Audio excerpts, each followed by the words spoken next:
అధ్యక్షత వహిస్తున్నటువంటి డాక్టర్ మురళీ నాయక్ గారు మహబాద్ ఎమ్మెల్యే, మంత్రివర్యులు సీతక్క గారు, యశస్విని రెడ్డి గారు పాలకుర్తి ఎమ్మెల్యే,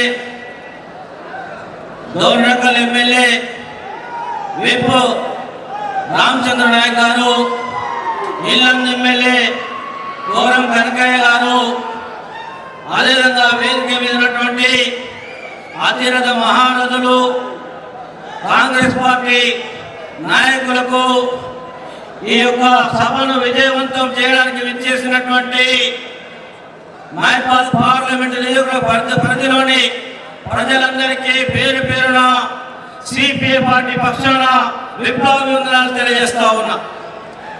ఇవాళ ఈ దేశంలో 10 సంవత్సరాల బీజేపీ పాలనలో 20 సంవత్సరాల విధ్వంసం జరిగింది.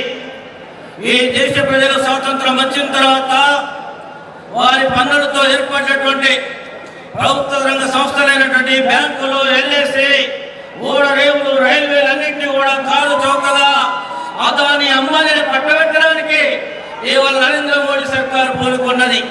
ఇది పక్క కార్పొరేట్ సంబంధించినటువంటి బీజేపీ ప్రభుత్వం అధికారంలో ఉంది ఒక పక్కన. రెండో వైపున ఈ దేశంలో ప్రజల మధ్యన, కులాల మధ్యన, మతాల మధ్యన విధ్వంసం రేకెత్తించేటువంటి ప్రకటనలు చేస్తూ ఉంది, విధ్వంసాలు సృష్టిస్తూ ఉంది. మీ అందరికీ తెలుసు, ఈ మధ్యకాలంలో మణిపూర్లో జరిగినటువంటి హింసాత్మక ఘటనలు, మణిపూర్లో మహిళలను తెలిసినటువంటి ఒక చరిత్రహీనమైన చరిత్ర కలిగినటువంటి పార్టీ ఏదో ఉందంటే అది బీజేపీ పార్టీ అని సందర్భంగా తెలియజేస్తా ఉన్నాం. ఇవాళ మోడీ గ్యారంటీ అంటా ఉన్నాడు. మేము అడుగుతా ఉన్నాం, 2014లో మీరు అధికారంలోకి వచ్చినప్పుడు రావడం కోసం ఈ దేశంలో అవినీతిని పారదోలుతాం, మరి లక్షల కోట్ల నల్లధనాన్ని వెలికి తీసి పేద ప్రజలకు 15 లక్షల కోట్ల రూపాయలు ప్రతి కుటుంబానికి జన్ధన్లో ధనేస్తామన్నారు, వేసిందా అని అడుగుతా ఉన్నాం. ఇవాళ ఏటా 2 కోట్ల మందికి ఉద్యోగాలను సృష్టిస్తాం, 10 ఏళ్లలో 20 కోట్ల ఉద్యోగాలు మనకు రావాలి. కానీ ఒక్కడంటే ఒక ఉద్యోగం రాలేదు. పైగా కేంద్ర ప్రభుత్వ ఆధీనంలో ఉన్నటువంటి సుమారు 20 లక్షల ఉద్యోగాలు భర్తీ చేయకుండా ఈ దేశ యువతను మోసం చేస్తూ ఉన్నది. ఇదేమని అడిగితే ఈ ప్రజల సమస్యలని పక్కదారి పట్టించడం కోసం మతం పేరు వాడుకుంటా ఉంది, కులం పేరు వాడుకుంటా ఉంది, ఇంకా అనేక రకాల విధ్వంసాలు సృష్టిస్తూ ఉంది. ఇవాళ ఈ రాష్ట్రంలో బీఆర్ఎస్ 10 ఏళ్లలో ఎట్లాంటి విధ్వంసం చేసిందో ఈ దేశంలో బీజేపీ అటువంటి విధ్వంసం చేసింది. ఇవాళ అవినీతి పరులు చెప్పిన వాళ్ళందరికీ కేసులైతే బీజేపీలోకి వెళ్తే వాళ్ళు పునీతులైతారు, అదే ప్రతిపక్షాలను మాత్రం జైల్లో పెట్టే ప్రయత్నం చేస్తూ ఉంది. మీకు తెలుసు, ఢిల్లీ ముఖ్యమంత్రి కేజ్రీవాల్ ఒక సాక్షిగా ఉన్నటువంటి వ్యక్తిని ఇవాళ జైల్లో ఉంచింది. అదేవిధంగా సాయిబాబాను, ఇంకా అనేక మంది వరవరావులు, అనేక మంది ప్రశ్నించేటువంటి గొంతుల్ని ఇవాళ జైళ్లలో పెట్టడం ద్వారా అధికారాన్ని కైవసం చేసుకొని కార్పొరేట్లు ఊడిగా చేసే బీజేపీ ప్రభుత్వం మనల్ని పరిపాలించడానికి వీల్లేదు. ఇవి కాకుండా మనకు సంబంధించిన ప్రధానమైనటువంటి రాజ్యాంగంలో ఉన్నటువంటి హక్కులు, ప్రశ్నించే హక్కు, జీవించే హక్కులు, ఉద్యోగాల రిజర్వేషన్లు అన్నిటి కూడా ఇవాళ గల్లంతు చేసే ప్రక్రియను చూస్తారు.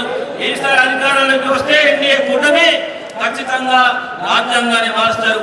అందుకనే ఎన్డీఏకు ఇండియా కూటమికి మధ్య ఉన్నటువంటి ఉద్యమం ఈ దేశంలో ఉన్నటువంటి భిన్న కులాలు, మతాలు అందరం కలిసి సహజీవనం చేసే ఒక పుష్పం లాంటి మనం కలిసి సహజీవనం చేస్తూ అభివృద్ధి పదం వైపు వెళ్లాల్సిన అవసరం ఉందని ఇలా ఇండియా కూటమి చెప్తోంది. వారు అక్కడ చెప్తా ఉన్నాడు, మతం పేరుతోటి 80-20 అనేటువంటి నినాదంతో ప్రజల మధ్య చీలిక తీసుకురావడానికి ప్రయత్నం చేస్తా ఉన్నాడు. అందుకనే మిత్రులారా ఆలోచన చేయాలి. 10 ఏళ్ల పాలనలో జరిగిన విధ్వంసాన్ని అర్థం చేసుకోండి.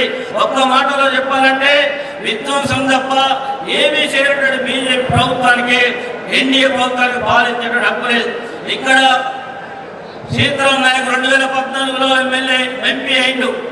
ఆయన బీఆర్ఎస్ ఎంపీ అయిన తర్వాత ఈ రాష్ట్రానికి రావాల్సినటువంటి విభజన హక్కులు, హర్యానా ముక్కు పరిశ్రమ కానీ, గిరిజన యూనివర్సిటీ కానీ, రైల్వే కోచ్ ఫ్యాక్టరీ కానీ చేయలేనటువంటి దత్తమ్మ ఇవాళ బీజేపీ పార్టీలో చేరి ఇవాళ ఈ ప్రజలకు మేలు చేస్తున్న అబద్ధాలు మాట్లాడుతారు. అదేవిధంగా రెండవది, ఇవాళ కవిత గారు 5 ఏళ్ళు ఇక్కడ ఎంపీగా ఉన్న ఏ అభివృద్ధి చేయలేదు.